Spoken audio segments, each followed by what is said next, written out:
and welcome. I'm Catherine Banwell, your host for today's program.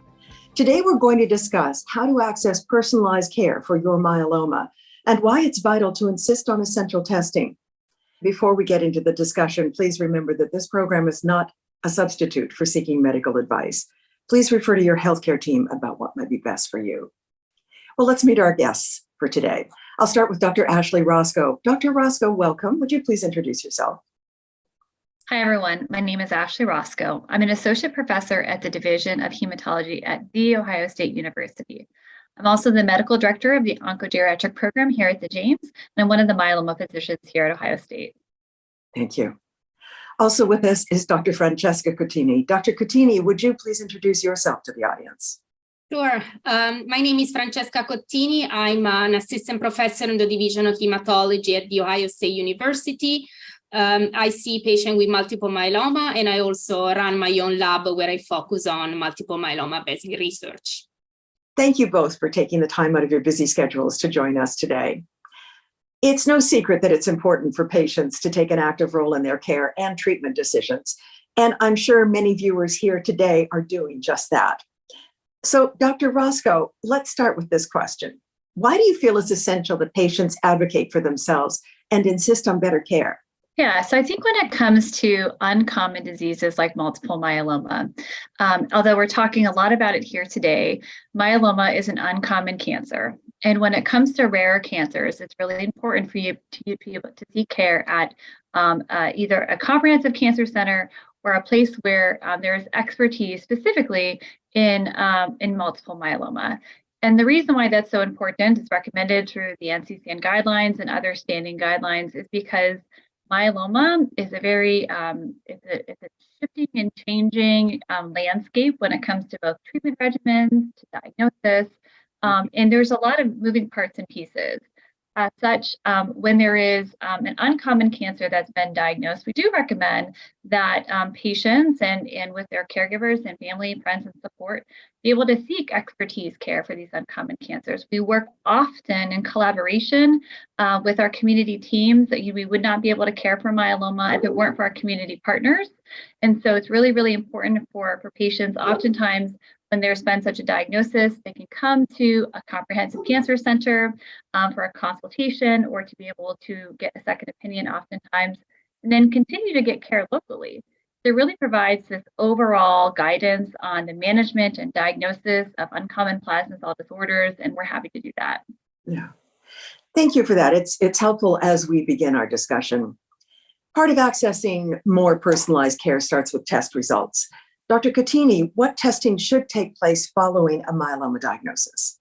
So once somebody is diagnosed with multiple myeloma, there are different types of tests that they will need to get.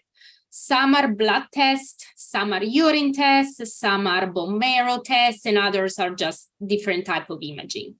So the reason for all these tests is because multiple myeloma can kind of go everywhere and can cause damage to different type of organs. So if we look at like blood tests, usually you will see that you will get a complete blood count. So we can count the number of red blood cells, white blood cells, and platelets. And then we'll look at kidney function through like a chemistry profile, calcium levels, because multiple myeloma can affect bones and also can affect kidneys. And then you will see some more sophisticated tests that are really important for the diagnosis of multiple myeloma, but also for monitoring and seeing if you're actually responding to the treatment or you're progressing.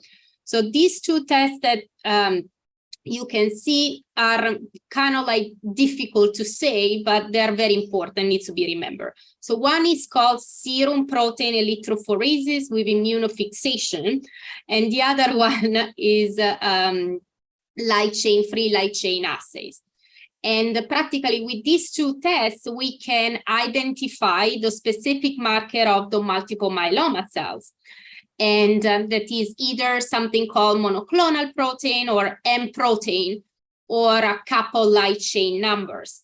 And as I said before, these numbers can be monitored. So with response to the treatment, they should go down. And then unfortunately, if we see progression, they might go up again. And urine test can also look at the same type of like numbers. Usually we ask our patient to keep the urine for 24 hours, so for a day, and we can see if there are this monoclonal protein or this light chain there too. Then there is a least favorite test of all of them, that is the bone marrow testing. So this is very important for us because it's where most of the myeloma cells stay, and we need to have a look at the bone marrow. So we'll need like a piece of the bone and some of the liquid tissue to look at specific characteristics of the myeloma. And then I said before that myeloma can go to bones, so we need to kind of get some imaging of the bones. These are usually a set of x-rays. It's called skeletal survey, to see if there is any area that is abnormal or a risk of fractures. And then more recently, we're also looking at PET scan. That is a more sophisticated test that is based on sugar consumption. We know that myeloma cells and all cancer cells enjoy eating sugar. So with the PET scan, we can see visually where the myeloma cells are in the body. Okay. What is cytogenetics? So this is a really interesting question. So cytogenetics or FISH tests are practically tests that allow us to look at the chromosome of the multiple myeloma. So everybody has 46 chromosomes, right? But multiple myeloma cells can have more of them or less of them. So they can have, some myeloma cells have 70 chromosomes instead of 46. So cytogenetics and the karyotype counts how many chromosomes they are. And then there is another type of test that is called FISH test, or fluorescent in situ hybridization. I get all the difficult names. That practically look at specific area of chromosome and can tell us if some areas of chromosome are lost. That's what you can read as deletion, so practically missing pieces of chromosome, or there are extra pieces of chromosome. These are the amplification or gains, or if there are different pieces of chromosome that stick together, and these are the translocational chromosomes. And all of these data are important for deciding, for knowing how aggressive or difficult to treat is your myeloma. Dr. Rosko, in many other cancers, we've been hearing about targeted therapies and immunotherapies. In some cases, a specific mutation or chromosomal abnormality may indicate that a particular treatment may be effective. Are we there yet in multiple myeloma care? Yeah, so myeloma care is always a little bit different. So myeloma, being a blood cancer, is different than other solid tumors, and how we treat it is also a bit different. So unlike solid tumors, in which we look at the size of a cancer, and then if it's gone different places in the body, and multiple myeloma, it being a blood cancer, just by definition, it's throughout the body. So we have to be able to estimate or stage cancers differently, and stage myeloma differently, and it is based upon the cytogenetics that Dr. Cottini just outlined to you. So to get back to your question, Catherine, it's a bit about like, how do we define treatments, and how are some of these therapies being defined specifically and personalized for patients with multiple myeloma. And we do that. And we do this based a lot upon the DNA of those cancer cells and whether or not they've acquired what I would call kind of a standard risk changes, or whether or not they've acquired biology that makes them tend to act more aggressively. Now, again, these DNA differences, not all cancers follow the book, and not all therapies are unique to these. But what it does help us do as clinicians to say, well, we have kind of standard of the risk mutations within these cancer cells, and then we can define oftentimes how many drugs a patient gets when they're newly diagnosed. Just like many other cancers, our treatments for multiple myeloma can be a combination of pills or shots. And then if patients carry mutations that tend to act more aggressively, we tend to be very aggressive with their upfront therapy, where many patients would receive kind of 3 medicines. Patients with more aggressive disease biology may receive 4 medications.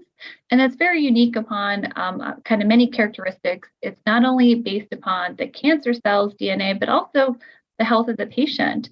The health of the patient really kind of defines also the ability to tolerate treatment. So many patients are, myeloma just being such a very, very, has a lot of heterogeneity to it in terms of some patients who have myeloma can't believe that they could possibly have this cancer. It's really kind of picked up subtly with blood abnormalities. And then some patients with myeloma come into the hospital very, very sick with kind of having kidney damage or having infections. And it runs the gamut in between asymptomatic really, and then as patients coming quite unwell. And that also influences our treatment decisions. So when we think about your question about whether or not, we have different immunotherapies or targeted therapies based upon the genetic changes within the myeloma cancer cells, the answer is yes, we do shape therapy that's tailored around the type of abnormalities within the cancer cells. But unlike some cancers where if the cancer cells carry a specific marker, we give this specific drug. That's not quite where we're at with multiple myeloma in terms of providing therapy, saying if you carry this mutation, this is what you should get. So it's a very long answer to say to you that we do personalize therapy based upon changes within the DNA, but we also base that upon how fit the patient is and how their health was prior to developing cancer. Thank you for that. Dr. Cottini, what mutations or abnormalities are you looking for? So as Dr. Rosko said, and as I quickly previously mentioned, there are different type of DNA tests that we can do. One is this FISH test, and that kind of can tell us, and this is kind of like a standard test that is usually done practically everywhere. And it practically tells us if there are specific deletion or changes. And we don't really have yet specific medication that we know work for that specific abnormalities. But all this information are important to decide, as Dr. Rosko said, number of drugs, and maybe they can be helpful in the future when hopefully, thanks to the research, we are going to be able to kind of say, based on this abnormality, you will benefit more from this type of treatment. Yeah. There are other type of tests. One is called kind of like DNA testing. So we look at the mutation. So really the small changes of particular gene. This is done not routinely, but I think it can still give lots of good information. And there are lots of genes that are abnormal in myeloma that has potential drugs that have been studied both in multiple myeloma and in the other type of cancer. Yeah. Dr. Rosko, what do the results of these tests tell you about prognosis? Yeah, I think this is a really important question. And I will tell in my experience, when we encounter a patient newly diagnosed with myeloma, it is like, drinking from a fire hose in terms of the amount of information that we are reviewing and the amount of information that we are discussing with the patient and with their family. And oftentimes we talk about this piece of these cytogenetic abnormalities, and we talk about, but I really encourage your patients and anyone who is listening in today to really kind of take a deeper dive, because sometimes it's helpful kind of as one, you're navigating a new cancer diagnosis, so that's challenging in and of itself. And then two, talking about a cancer, multiple myeloma, that is, most people don't know someone who has myeloma, unlike breast or colon or lung cancer. And so I really encourage patients and their caregivers, and a lot of times this happens where we'll go over all these cytogenetic abnormalities, we'll talk about, how it plays a role in their overall treatment trajectory, in their prognosis, but it's also good just to circle back and say, kind of settling in and into what this diagnosis is. Oftentimes people are started on treatment, and then even sometimes months or even years into their diagnosis, they stop and they come back and they say, can we talk about this FISH data? Can we talk about, what changes that I had, within the DNA, what does this mean? And that's not uncommon at all. So I really feel like for many people that are on the call here today, that I think it's important to say it's okay to go back to your physician and say, I'm learning more about this now that I'm more familiar with what this diagnosis is. Can we talk about these FISH changes, or can we talk about the stage of my cancer?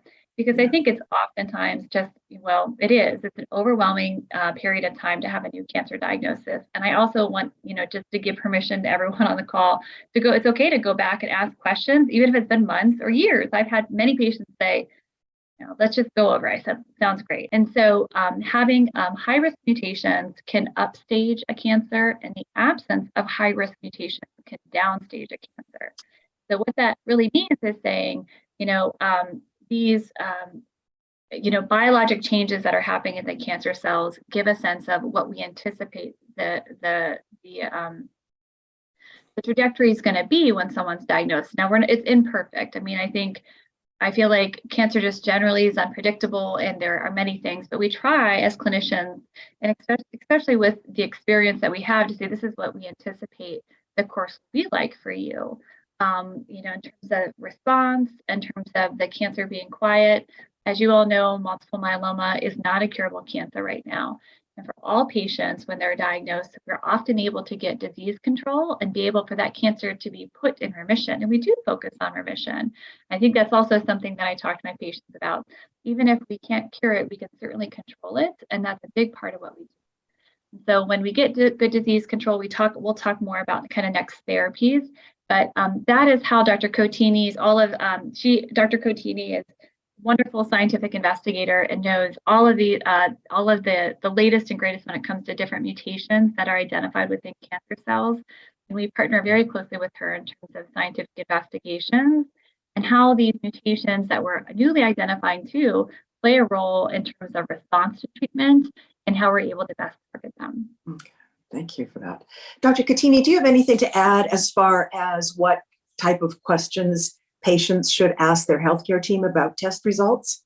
I think Dr. Rosko already pointed out the most important thing. So multiple myeloma is a rare disease, and it's not as intuitive to understand as breast cancer, lung cancer, prostate cancer, because so it's really important as a patient to understand which test are we ordering, why are we ordering, how do we monitor the disease, because that's one of the most important questions that patient asks. Because for different type of solid tumor, we get imaging and we know if the tumor is growing or not. While for us, we look at the marker that I described previously, and sometimes we maybe see small changes of the markers that are very concerning and worrisome for the patient, but sometimes they are not. So I think asking questions about the testing and how we treat and monitor the disease is an important part of being a good advocate for itself. Thank you. Dr. Rosko, I'd like to move on to treatment. We know that myeloma patients have a number of options and that many available therapies are used in combination. So I'd like you to walk us through the options that are available. So I'm going to start by how the best way that can I frame out when we talk about newly diagnosed versus patients when they have relapse. So there are therapies that are available for patients that are, FDA approved when someone is newly diagnosed with a cancer. And there are therapies that are approved only when a cancer has acted up again or relapsed. So I'll kind of frame it into patients who are newly diagnosed. And then I also will talk more about relapse therapies and what we're able to offer to a patient.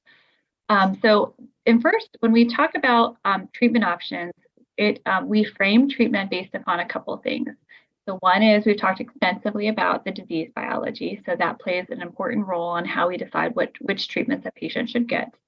And then the second part about how I would probably say there's like four main parts to it. So disease biology is one, and then other things have to do with the patient characteristics in terms of the patient's overall health prior to developing a cancer, and also how the cancer has impacted their health in terms of everyday activities, whether or not a person is really, really slowed down quickly, or they've been in the hospital, and how it's impacting their organs, because that plays a role in terms of what we're able to give patients if a patient has advanced kidney failure, which can sometimes happen, or if we have to focus more on kind of protecting their bones, and if there's concern about fractures and things like that. But then there's also, so independent of those patient characteristics in terms of overall health, the last part I talk to patients about is, their own preferences, their own, it's a hard thing to talk about shared decision making in a cancer that most people have never heard about. But there is certainly, when we talk about options, and there are, it's really important to talk about a shared decision making in terms of what's most important to them, and where they want to. And most patients will say, "Well, I just want the best medicine."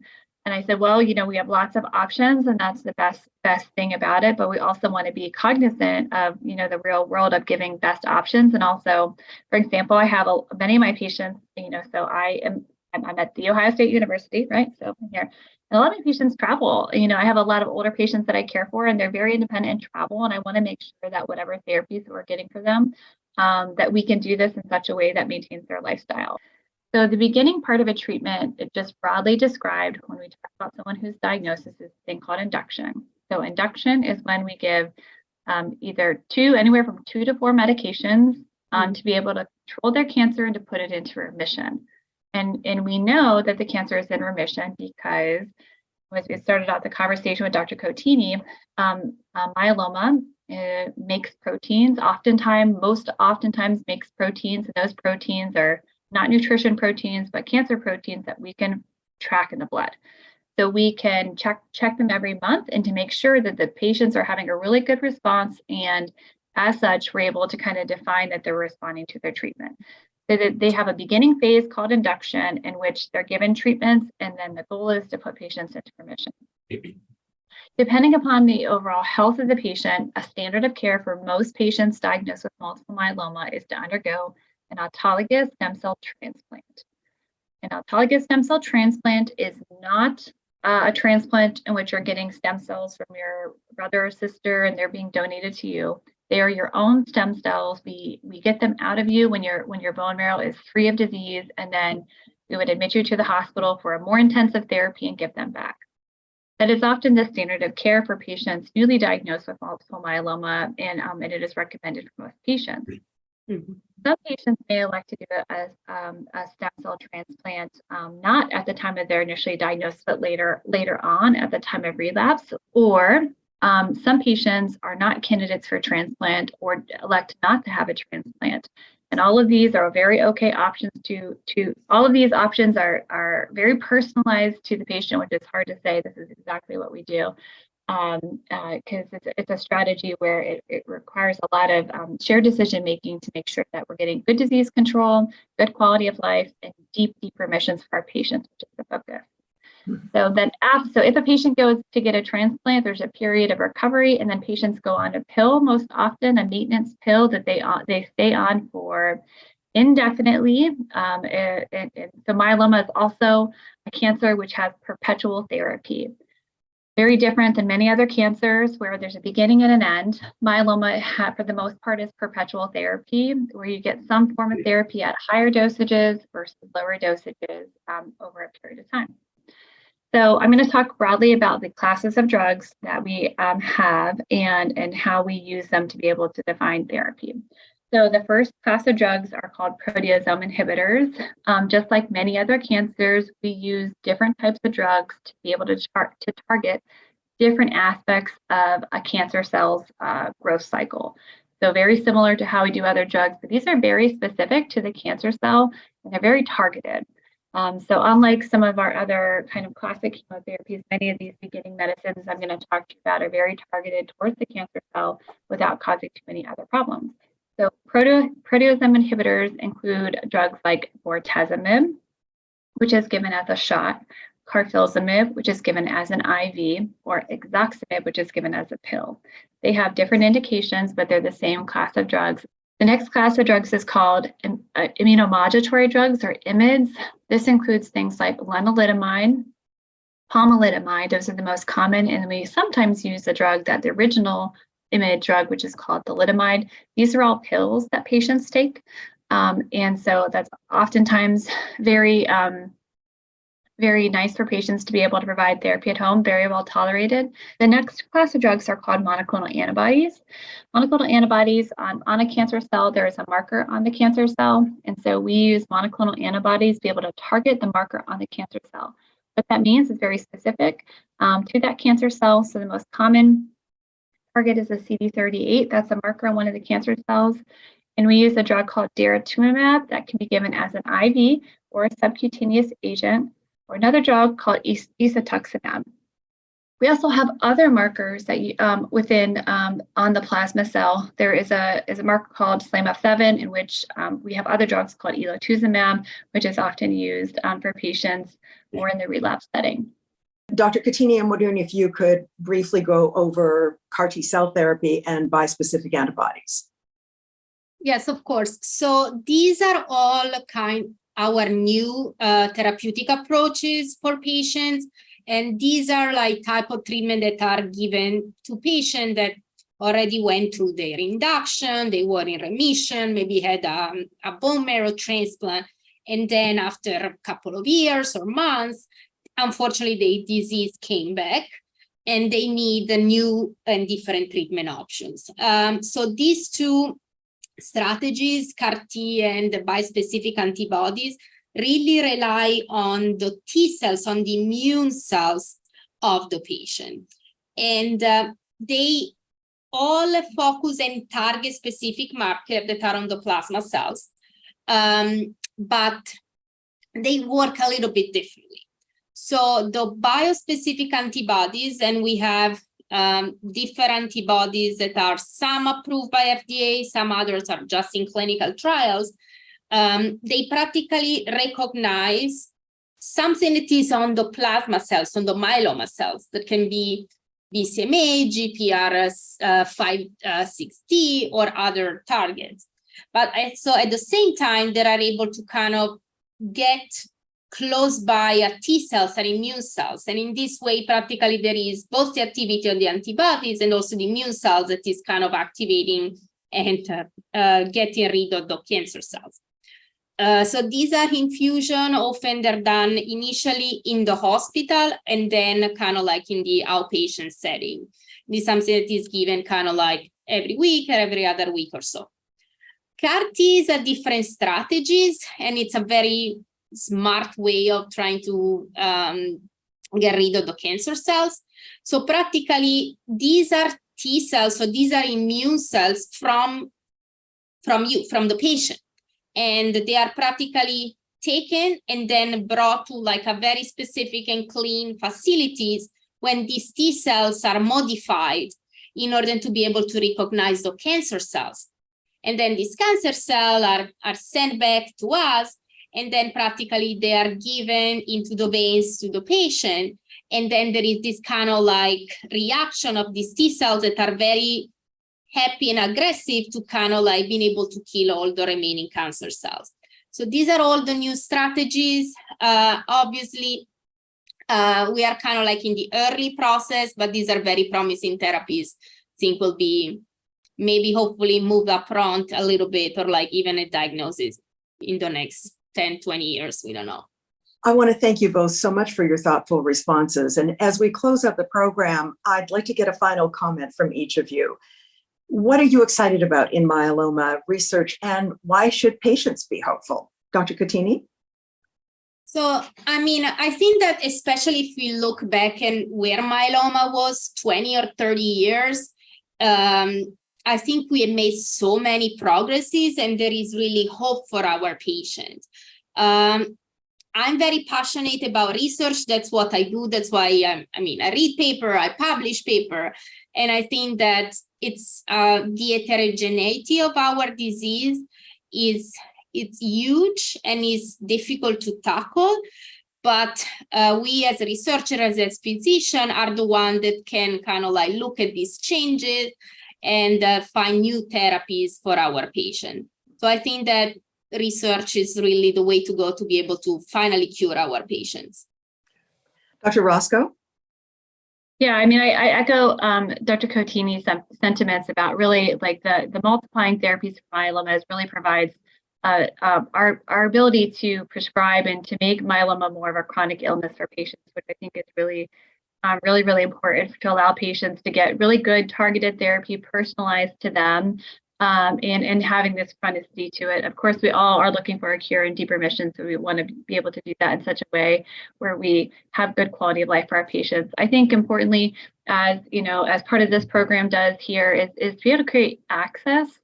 So most of myeloma is treated in the community, and most of myeloma are diagnosed amongst older adults. And I really think how important it is. We talk about clinical trials and being able to get our patients onto clinical trials and to be able to get more knowledge about the disease process and pathogenesis, which I think is just really pivotal. So I'm excited about personalizing therapy to the individual's health and really being able to increase access to all of these novel therapies that we have for patients, often at specialized cancer centers, but I really am interested in how we can increase reach and access for all of these advances in myeloma to every patient, no matter where they're at. Mm-hmm. Well, thank you both for joining us today. And thank you to all of our partners. To learn more about myeloma and to access tools to help you become a proactive patient, visit powerfulpatients.org. I'm Catherine Banwell. Thanks for being with us.